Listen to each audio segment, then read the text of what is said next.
Great pyramids of گیزا 4000 سال تک دنیا کی ٹالسٹ بلڈنگ کے طور پر مانے جاتے تھے، اور ان کی جو اونچائی تھی، ان کی ہائٹ 147 میٹرز تھی، ان کا وزن 6 ملین ٹن تھا۔ اور اگر اس کو کمپیئر کیا جائے دنیا کی ماڈرن بلڈنگ سے، جیسے برج خلیفہ، تو برج خلیفہ کا وزن 5 لاکھ ٹن ہے۔ ان کے پاس اینشنٹ ایجپشنز کے پاس نہ کوئی کرین تھی، نہ بلڈوزر تھے، نہ کوئی ویلز تھے، مگر پھر بھی انہوں نے اتنا بڑا مانیمنٹ کھڑا کر دیا۔ کیسے؟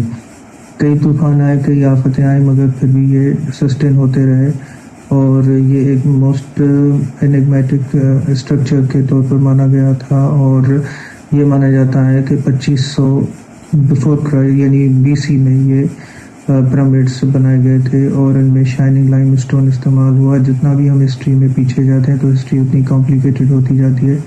اور یہ گریٹ پیرامڈس آف گیزا یہ فیروز نے بنائے تھے، اور فیرو کا مطلب ہوتا ہے راجہ۔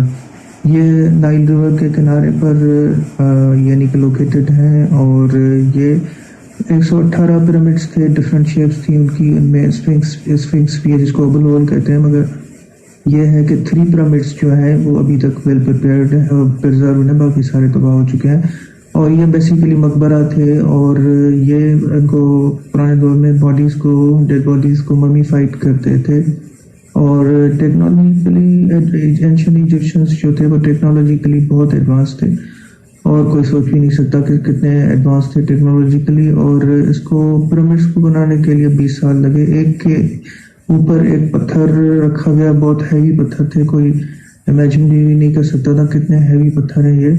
اور ایک پتھر یعنی ہاؤ از اٹ پاسبل، اور پتھروں کو پھر شیپ دینا، پتھروں کو کٹنگ کرنا، پتھروں کو شیپ دینا، یہ اس کے لیے ہائیلی اسکلڈ لیبررز یوز ہوئے تھے۔ اور یہ نیشنل پروجیکٹ اور نیشنل چیلنج کے یعنی طور پر لیا گیا، اور اس میں ساری قوم جو تھی وہ یونائٹڈ تھی۔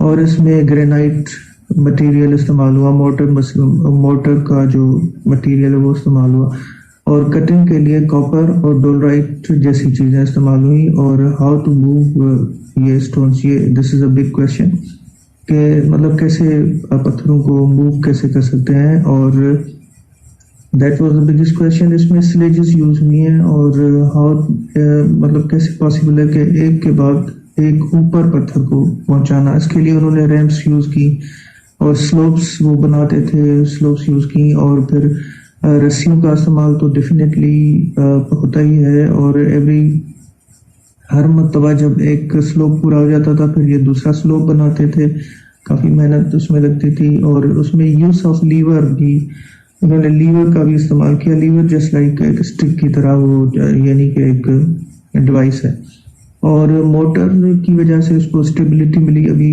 تھاؤزنڈز آف ایئرس ہو چکے ہیں، مگر پھر بھی یہ سسٹین کیے ہوئے ہیں۔ تو موٹر جو کہ ایک مٹیریل ہے وہ انہوں نے یوز کیا۔ اور اس کا جو ڈیزائن ہے اس میں بھی آپ دیکھیں کہ 4 ڈائریکشنز یعنی کہ ہمیں فنکشن نظر آتی ہیں، جیسے نارتھ، ساؤتھ، ایسٹ، ویسٹ۔ اور ان کے پاس کوئی GPS ٹیکنالوجی نہیں تھی، کوئی کمپاس نہیں تھا، کچھ بھی نہیں تھا، مگر پھر بھی انہوں نے 4 ڈائریکشنز جو ہے وہ یوز کی۔